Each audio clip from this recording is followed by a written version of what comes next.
الرجيم باب ما جاء أن النبي صلى الله عليه وسلم كان إذا أراد الحاجة کله به چې نبی علیه السلام د قضای حاجت اراده درلودله ابعد فی المذهب لرې به لاړه یعنې طالبانو د دې باب مقصد داسې ده چې کله قضای حاجت ته ځې او ملګري د سره وي نو ته به لرې ترې ځې نږدې به قضای حاجت ته نه کښېنې له ملګرو نه به لرې ځې دا ابعاد فی المذهب چې ده دا یو له آدابو د بیت الخلا نه د قضای حاجت یو سنت ادب دا ده چې ته به ابعاد فی المشي کوې علامه بنوري رحمه الله روایت کړی طالبانو چې له مکې مکرمې نه به نبی علیه السلام تقریبا 2 میله لرې تله 2 میله اندازه که درته به لرې تله یوې دا هغه کړی ده چې د مسند د ابو یعلا موصلي او معجم الکبیر او معجم الاوسط ته طبراني نه هم روایت کړی ده نو دا یې مطلب یعنې چې کله قضای حاجت ته تلې د ملګرو نه به لرې ځې ملګرو سره به نږدې نه کښېنې ځه بسم الله الرحمن الرحيم باب ما جاء ان النبي صلى الله عليه وسلم كان اذا اراد الحاجه ابعد في المذهب وبقول سند المسلمين الى امام الترمذي قال حدثنا محمد بن بشار قال حدثنا عبد الوهاب الثقفي عن محمد بن عمرو عن ابي سفيان عن المغيرة بن شعبة قال كنت مع النبي صلى الله عليه وسلم مغيرة بن شعبة كنت مع النبي صلى الله عليه وسلم في السفر فأتى النبي صلى الله عليه وسلم حاجته راغی نبی علیہ السلام خپل حاجت ته فابعد فی المذهب ابعاد فی المذهب یوک اصل کې خو طالبانو باب افعال مطلب دا ده ابعد فی ابعاد من بلی لرې بوت خو طالبانو علما د علم بلاغت وی کچیرې باب افعال کې غرض متعلق تر مفعول پورې نه وي نو بیا طالبانو دا باب افعال متعدی نه استعمالیږي بیا لازمی استعمالیږي کنه یعنی دا خو باب افعال د طالبانو دا خو بیا داسې معنا بل یې لرې کاو نو دی وی علامه انور شاه کشمیري صاحب وی که چیرته باب افعال کې دا فعل تعلق تر مفعول پورې وننیو بیا دلته متعدی نه استعمالیږي بیا څوک استعمالیږي لازمی استعمالیږي نو معنا یې ده سوله نبی علیه السلام چې ابعد فی المذهب نبی علیہ فابعد فی المذهب یعنی نبی علیہ السلام لرې لاړو دا یې مطلب سو بلې لرې بو نه تله که نه دا خو لازمي معنا ده چې دی لرې لاړو دی لرې لاړو خو لازمي معنا ده طالبانو د متعدي معنا خو داسې کېږي چې بل لرې بوځي نو دا خو باب افعال د ولې معنا لازمي ده نو علامه انور شاه کشمیري صاحب وی ځکه باب افعال کې خاصه دا ده چې دا فعل تعلق تر مفعول نه نیسي بیا څوک استعمالیږي کنه د باب افعال معنا فابعد فی المذهب یعنی نبی علیہ السلام بل څوک لرې بوت نه خپل لرې لاړ خپل چې لرې لاړو خو لازمي معنا شوله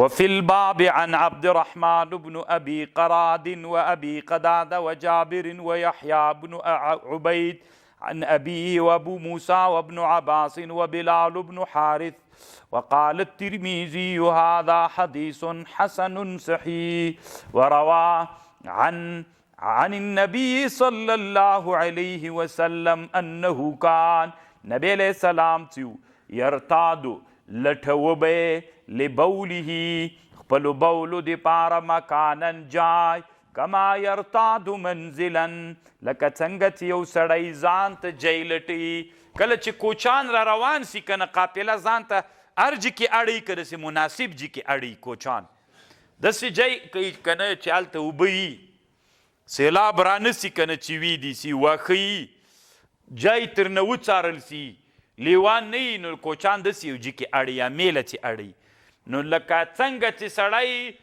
د میلې دپاره جای لټوي داسې به رسول صلی الله علیه وسلم هم څوک لټوه د تشو میتیازو دپاره به هم داسې جای لټوه بیا داسې جای نه وي چې ته میتیازې تشې ور وکړې هغه بیرته په تا کته را روانې سي ته پورته کوي هغه کته را روانې سي کلک جای نه وي چې ته یې وکړې هغه بیرته تا ته راوالوځي او سری نه میګتنو غار نه داسې یو جای به یې لټوو طالبانو چې نرم جای وي ځکه نرم جي کې چې میتیازې وکړې نو بیا سړي ته ور الوځي نه نو نبی علیه السلام چې وو کانه یرتادو لټوه به لبوله خپلو بولو لره مکانا جای کما یرتادو منزلا و ابو سلمه چې ده اسمه عبدالله ابن عبد الرحمن ابن عوف الزهري دا طالبانو فقها سبعه د مدینې دې ته وایي و نفر ول چې دې ته فقها سبعه د مدینې ویلې او دې کې یو طالبانو سعید ابن المسیب دا د ابو هریره صاحب زومو طالبانو سعید ابن مسیب یو عروه ابن زبیر قاسم ابن محمد ابن ابي بکر او سلیمان ابن یسار خارج ابن زید ابن ثابت عبید الله ابن عبدالله ابن عتبه ابن مسعود او پوم کې طالبانو بیا اختلاف ده څوک وایي ابو بکر ابن عبدالرحمن ابن الحارث څوک وایي سالم د عبدالله ابن عمر زوی څوک وایي ابو سلمه ابن عبدالرحمن نو دا و نفر چې ول دا فقها د سبعه د مدینې ورته وایي دلته طالبانو علامه بنوري رحمه الله په معارف السنن کې نقل کړی وی که د چا سر درد کوي سر خوږیږي نو دا و نومونه د فقهاو سبعه د مدینې دي ولیکي نو الله عز وجل د سر درد ختموي یو دویم دا ده مونږ طالبانو خوږی ورته وایي عربي کې ورته سوس وایي کله دا غنم جوار لوبیا داسې یو شی وکړي تور تور غوندې وي خوري دا منځي تاسې چې هر څه ورته وایي هغه ته نومونه ورته یادوئ څه ورته وایي تاسې مولانا تاسې څه ورته وایي مولانا غنمو کې څه پیدا کېږي جوار خوري بند سپګۍ نور څه ورته وایي طالبانو که یې نه پېژنئ څه ورته وایي مولانا تورې غوندې دي وړې وړې غوندې څه ورته وایي ما نوم یې یاد که نو چې خلک پوه شي هماغه بل نوم یې ووایه سولکې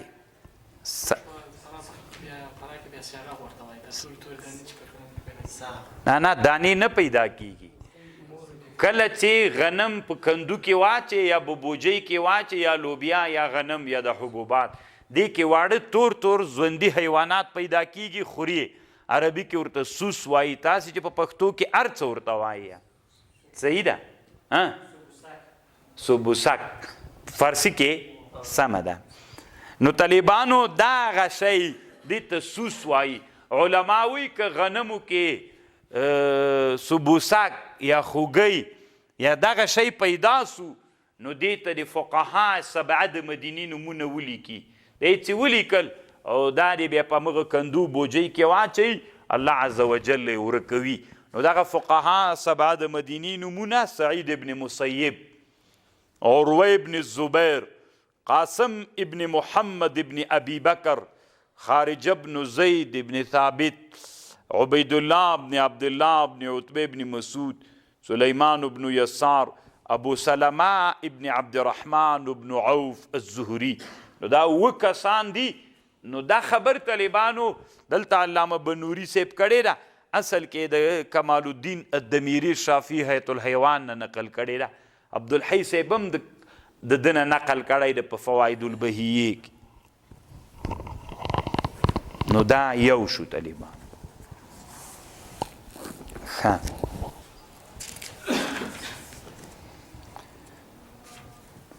باب ما جاء فی کراهیت البول فی المغتسل باب د پباره د کراهیت بولو کې فی المغتسل په مغتسل کې طالبانو مغتسل څه معنا لري طالبانو دلته یو ټکی په حدیث کې نه راغلی طالبانو یعنی په هغه جي کې چې ته غسل کوې هلته میتیازی کول غسل کول تلی یعنی هغه جي کې چې ته غسل کې الته میتیازی کول دا مکروه دي دینه څوک پیدا کیږي دینه وسوسه پیدا کیږي ته حدیث وایا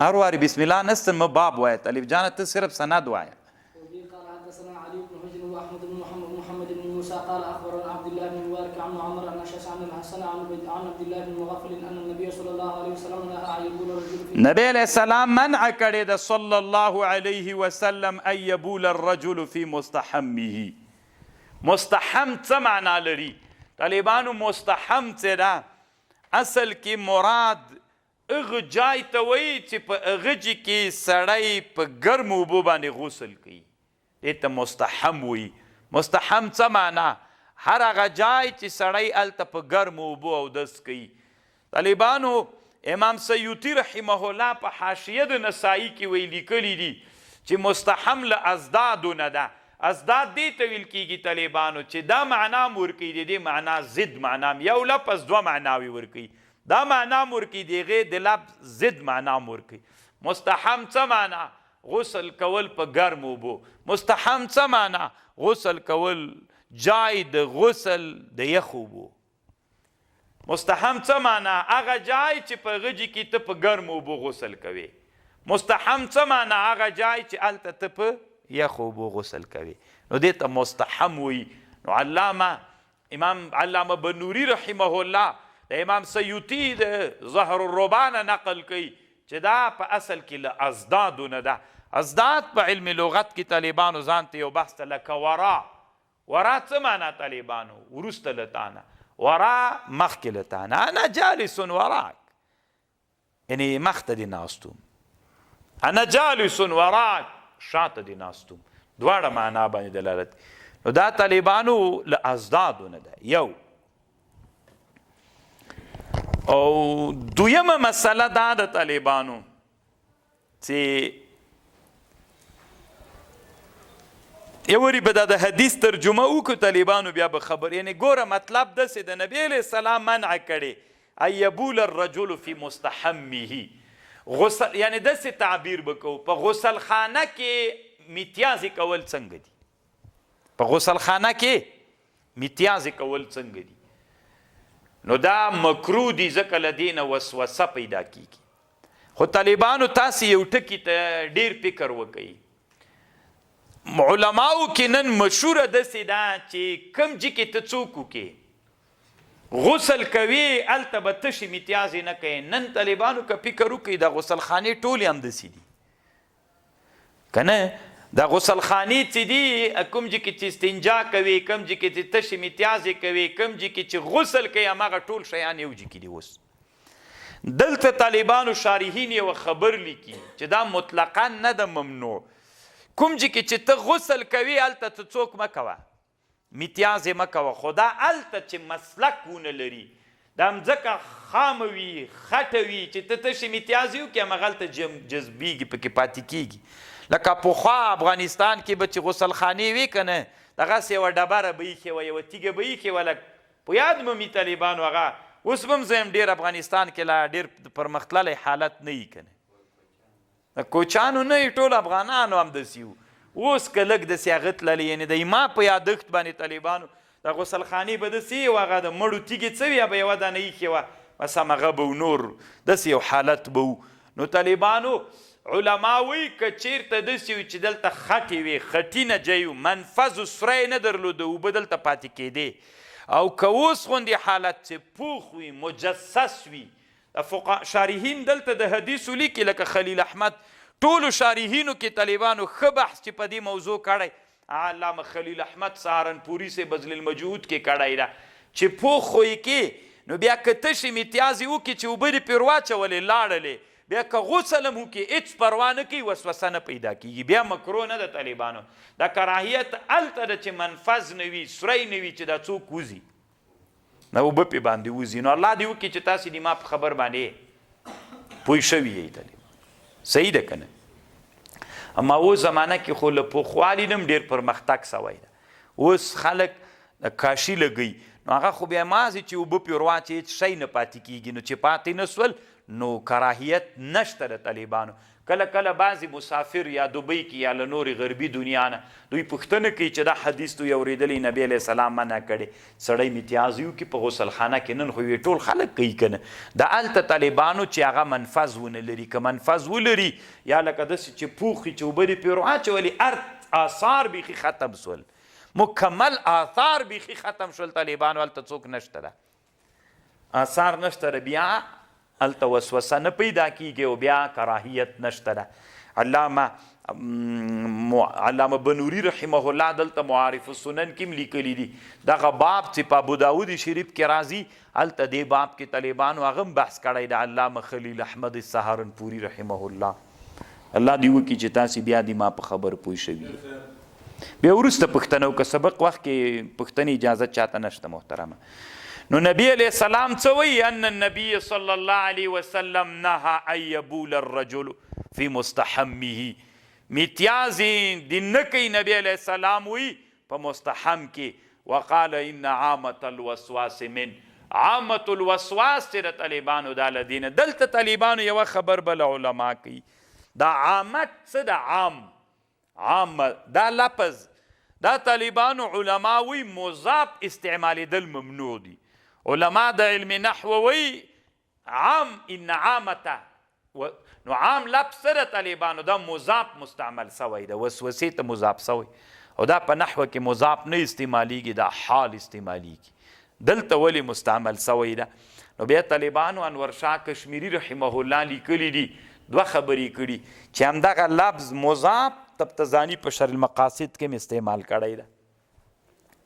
خو ښه خبر دا د طالبانو ما مخکې تاسې ته خبره وکړه نن بخاري کې مو چې د حدیثو لفظ په نحو کې حجت و دلیل نه ده طالبانو د جمهورو په رایه.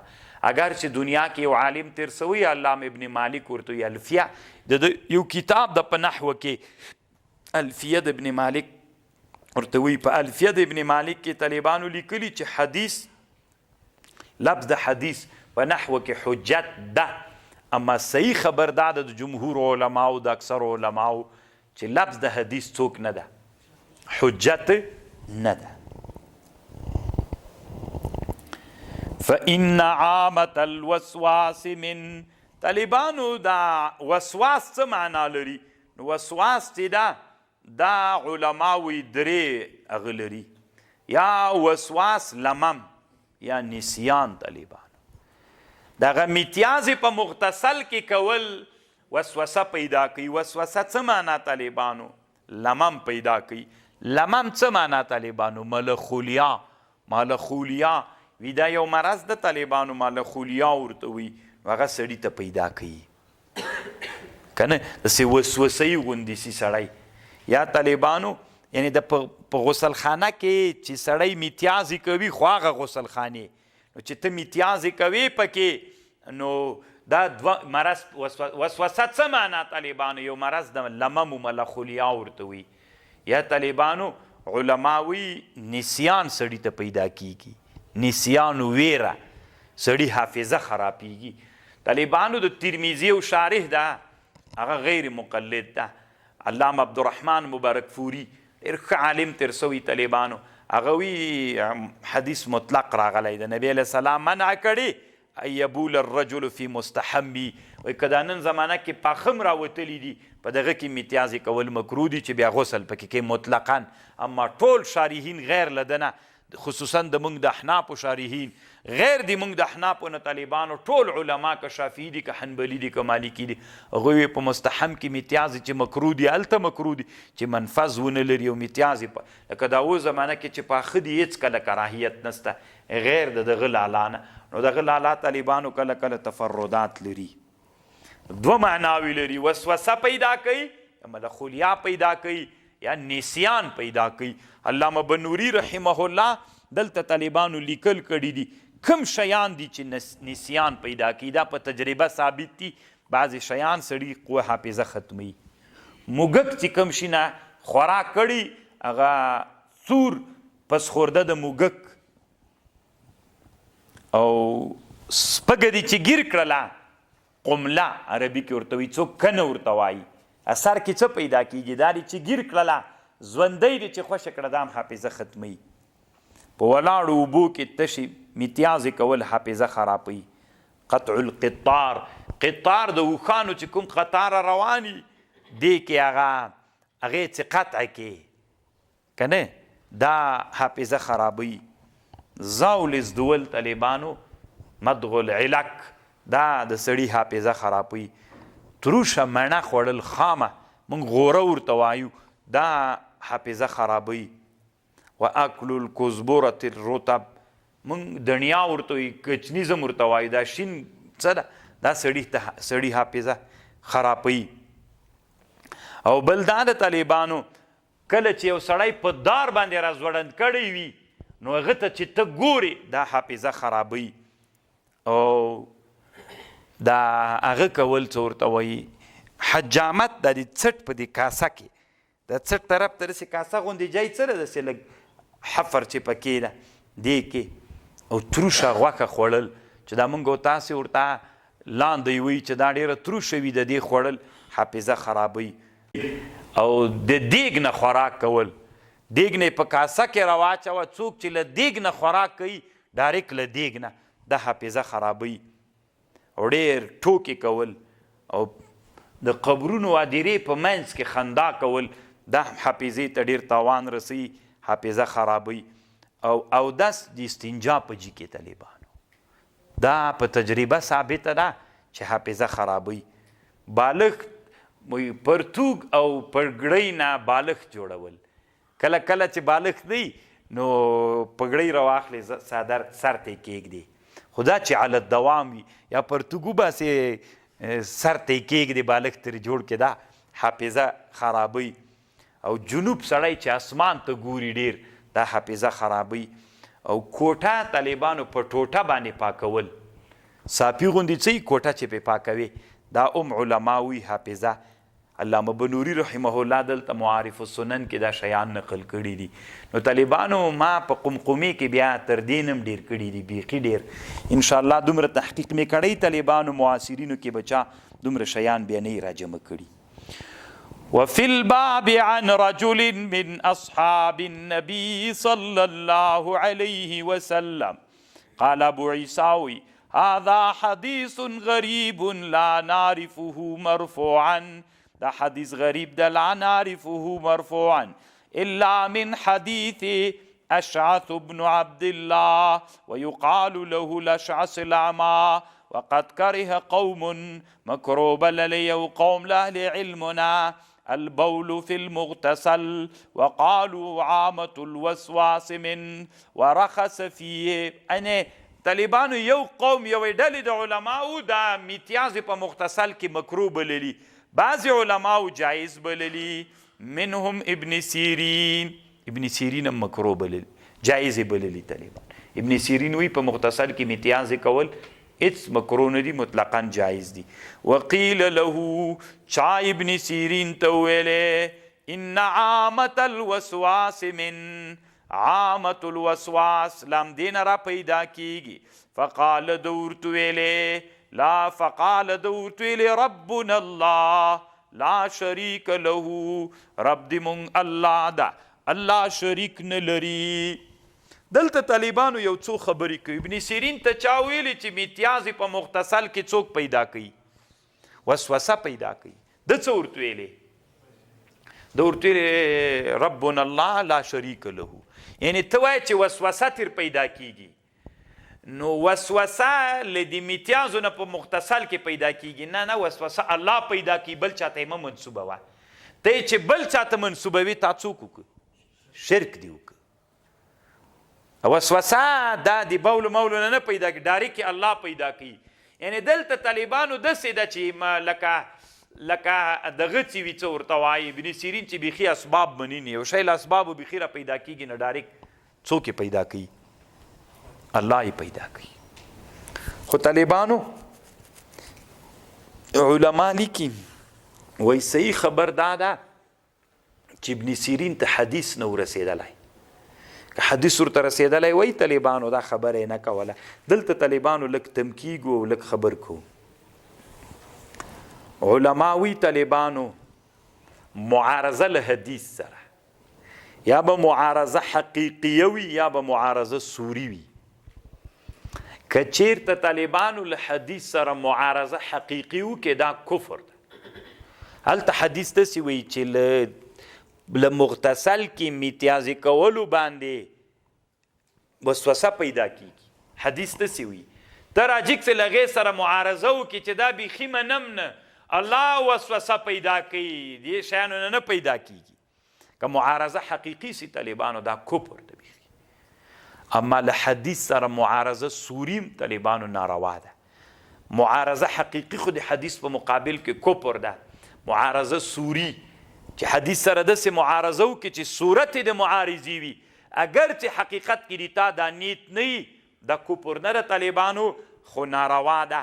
دلته مونږه د ابن سیرین خبره طالبانو په دې محمولو، دته حدیث نه معلوم. طالبانو یو ورځ امام ابو یوسف رحمه الله مجلس کې ناست، امام ابو یوسف رحمه الله ویلې چې د نبی صلی الله علیه وسلم له کدو سره ډیره جوړه وه، کدو به ډېر خوند ورکاو. دلته یو سړی مجلس کې ناست و، هغه ویلې د ما ډېر بد ایسېږي. دا یو قسم حقیقت کې خو طالبانو دا مطلب نه ده چې معارضه حقیقي کوي، دا صورت د معارضې ده. هغه ویلې رسول الله ښه ایسېد، ده ویلې د ما ډېر بد ایسېږي، دا صورت د معارضې ده.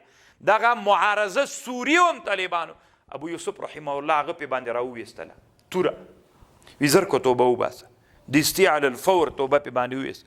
که توبه دې نه وویستلې په دا سر مې وهلې. دغه معارضه سوري هم طالبانو علما څوک بلي؟ ناروا یې بلي. طالبانو د عبدالله ابن مغفل د وراره ناسته شګې ولي. داسې شګې څه ولي طالبانو بعضې خلک؟ عبدالله ابن مغفل ورته ویلې چې دا مه وله، رسول الله صلی الله علیه وسلم له ده نه منع کړې. ده بیا هم ویستل، ده ورته ویلې ګور رسول الله له خزب او له شګو ویستلو نه منع کړې، ته یې مه وله. ده طالبانو بیا هم ویسته، د شګې ویستلې، خزب یې کو. نو ده ورته ویلې قسم ده که بیا د سره وغږېدم، بیا تر مرګه مو سره ونه غږېده. ولې؟ ځکه د معارضه سوري وکړله د نبی علیه السلام د قول په مقابل کې. نو علما وایي معارضه سوري هم ناروا ده. عبدالله ابن عمر طالبانو یو ورځ وی اذنوا للنساء الى المساجد باللیل، د شپې چې ښځې جوماتو ته تلې تاسې مه منع کوئ، پرېږدئ چې لاړې سي جمعې ته.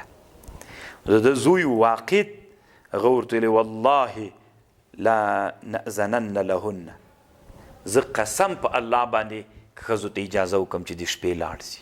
هغه ورته ویلې زه درته یم چې رسول الله وایي چې پرېږدئ، اجازه ورکوي، مه یې منع کوئ، او ته وایې چې زه یې منع کوم.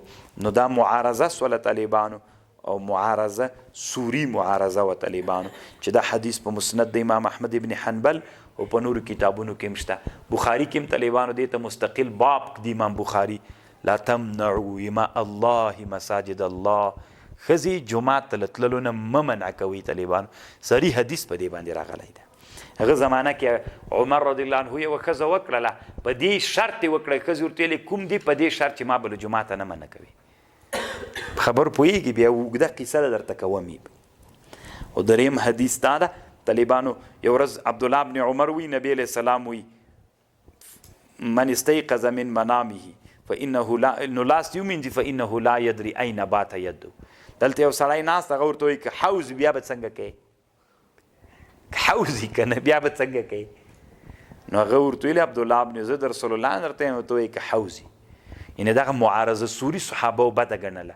د نبي صلی الله علیه وسلم یو سړی بل ناست، مسلم شریف کتاب الایمان کې تاسو ته راځي طالبانو، یو سړی وی الحیاء خیر کله. دلته یو سړی ناست بوشیر ابن کعب وی، هغه وی په کتابونو کې مونږ لیکلې ده ومنه ذوف، بعضې حیا ذوف ده. نو د عمران ابن حسین د راوي د حدیثو سترګې داسې سرې سرې راواوښتلې طالبانو، داسې ورته په غوسه سو کړ. علما وایي چې دا معارضه سوري ده. معارضه سوري هم طالبانو مکروه ده. یو ورځ وکیع ابن جراح طالبانو ویلې ده اشعار سنت ده. وروسته په کتاب الحج کې موږ تاسو ته بخاري کې راځي اشعار دې ته وایي چې وخ چې ځان سره بیایې د هغه هدیه بدنه، نو دا یو طرف په داسې په چاړه باندې راغه کوي، رش کوي به، نو هغه ابراهیم ده ویلي چې دا سنت ده. یو سړي له ابراهیم النخعي نه روایت ویلي چې دا مثلت ده. سنت چېرته سو دا مثلتوالی سو. نو دی دومره سخت ورته غوسه سو ورته زه د رسول الله نه درته وایم او ته وایې قریبه وه چې بندي کړی وای. نو طالبانو علامه بنوري رحمه الله دلته لیکي چې معارضه سوري دا هم په اسلام کې ممنوعه ده. څوک به نه کوي؟ معارضه سوري به هم نه کوي. معارضه حقیقي خو یورې ممنوعه ده، څوک هم ممنوعه ده. معارضه سوري نو دلته ولې طالبانو هغه ویلې، ابن سیرین ویلې، هغه ته ویلې چې فإن عامة الوسواس من دور ته ویلې الله ربنا لا شریک له، خو دته حدیث نه ورسېدلی.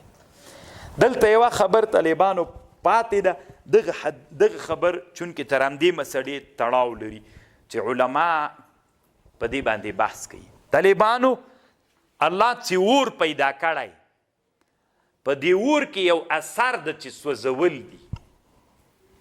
نو دا اثر او اور د دوی په مابین کې اشاعره وي هېڅ علاقه نسته. سوځونکی طالبانو اور ده که الله سوځونکی ده. طالبانو اشاعره طالبانو داسې وي. تاسو دې خبرې ته غوږ ونیسئ. د ابن سیرین په خبره بیا نور هم پوهېږه او د ابن سیرین خبره کې هم دې ته اشاره ده. ابن سیرین طالبانو بیخي اسباب مني نه، یوی مؤثر خالص الله ده. د اشاعرهو په مذهب ده. تاسې غوږ ونیسئ. یو شی د طالبانو یو اثر ده، یو شی د اور ده، یو اثر ده چې سوځول د احراق. اشاعره څه وایي طالبانو؟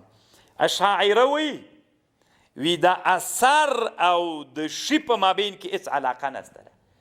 دا اثر چې پیدا کوي دا الله مستقل پیدا کوي، دا تر اوره پورې خاص نه. د اور او د اثر په مابین کې هېڅ علاقه نسته ده. الله دغه اثر په بل شي کې پیدا کولی شي، هېڅ علاقه نشته. اور سوځونکی نه ده طالبانو، سوځونکی الله ده. الله دغه سوځول په اوبو کې پیدا کولی شي. دا د اشاعرهو رایه سوله. نه پوهېږم چې پوه سوئ که نه طالبانو. اوبه او د اوبو اثر څه شی ده؟ مړول. اوبه شی ده، اثر یې مړول دي. اشاعره داسې وایي د مړولو او د چا په مابین کې د اوبو په هېڅ علاقه نشته. دا مړول تر اوبو پورې نه دي خاص، غیر له اوبو نه په بل شي الله سړی مړولی شي. دا د اشاعرهو رایه. او د ماتوریدیانو رایه ده، وی د معتزلهو رایه ده. معتزله وی الله عز وجل په اشیاو کې خواص پیدا کړي دي. شی د طالبانو اوبه دي، په اوبو کې الله پاک اثر پیدا کړی ده. دا اثر را جګیږي طالبانو. اشاعره داسې وی طالبانو قول بالتولید کوي، الله اشیا پیدا کړي او په دې کې طالبانو خواص هم سته چې هغه خواص مؤثر دي. تتولد هذه من تلك الاشیاء وجوبا. له دې اشیاو نه طالبانو د اثر واجبا را پیدا کیږي. دوی داسې وی الله شی پیدا کړی اوبه دي، په دې کې یو اثر خاصه پیدا کړي چې مړول کوي. خو دغه مړول طالبانو چې له ځان نه د شیانو نه دا صادره کیږي، دا وجوبا صادره کیږي. دا د معتزلهو رایه ده. او دا که دومره مهم هم نه ده. ها د اشاعرهو مذهب او د ماتوریدیانو باندې کنې دلته بیا د فلاسفه هم شته. موږ ټالی وخت پوره د طالبانو چې دا دوه مذهبونو باندې ځان پوه کړو دا صحیح ده. یو د اشاعرهو پوه شول. اشاعره وایي د اثر او د شي په مابین کې هېڅ تعلق نشته. خبر پوه شو؟ ماتوریدیان څه وایي طالبانو؟ ماتوریدیان وایي تعلق شته. الله شی پیدا کړی، په شي کې الله اثر هم پیدا کړی. اثر چې پیدا کړی طالبانو نو اور څه ده؟ د اور او د سوځولو په مابین کې علاقه است. الله اور هم پیدا کړه، په اور کې څوک هم پیدا کړی. نو سوځونکی اور د طالبانو اور طالبانو سوځونکی ده که نه؟ اور سوځونکی ده. اشاعره وایي اور سوځونکی نه ده طالبانو. په اور او د سوځولو په مابین کې بیخي څوک شته ده نه، هېڅ علاقه نشته. مونږ هغه دلیل وی یا نارو کونی برد و سلامه، ای اوره یخ څه په ما باندې. نو که دی اور کې دا سوځول مؤثر نه وای، تاثیر نه درلودلی طالبانو، بیا ولې دعا کوله یا نارو کونی بردن و سلام اوره یخصه. نو دا شاعره ورایا دا ماتوریدیان وی الله شی پیدا کړی په شي کې اثر پیدا کړی دا دغه اثر چې دا مؤثر ده طالبانو په اور کې د احراق مؤثر ده په اوبو کې د اروا مؤثره ده اشاعره وی دا مؤثر نه ده. نو اوس تاسې اصلي خبرې ته راسئ هلته خو هغه داسې ویلې څه ورته وایي ابو ابن سیرین داسې ویلې ابن سیرین داسې ویلې طالبانو چې دا وسوسه چې پیدا کیږي دا له دې نه پیدا کیږي چې ته اودس په چا کې وکړې یعنی خو دا وسوسه یو مرض سو مرض دی داسې وایي مرض الله پیدا کوي هېڅ کله له بل شي نه پیدا کیږي کله بل شي پیدا کیږي هغه ته به نسبت نه کوي طالبانو نسبت به الله ته کوي لکه هغه چې وایي چې د اثر و د هغه په مابین کې هېڅ علاقه نسته شاعره چې وایي اما د موږ د ماتوریدیانو په خبر باندې په لحاظ باندې دا خبر صحیح نه ده طالبانو د شاعرو په لحاظ صحیح ده هغه ورته لا شریک له ربنا لا شریک یعنی دا مرض چې پیدا سوی دا د دې نه وجې نه پیدا سوی ده چې هلته میتیاز تا په مختصل کې وکړلې له دې نه پیدا سوی ده.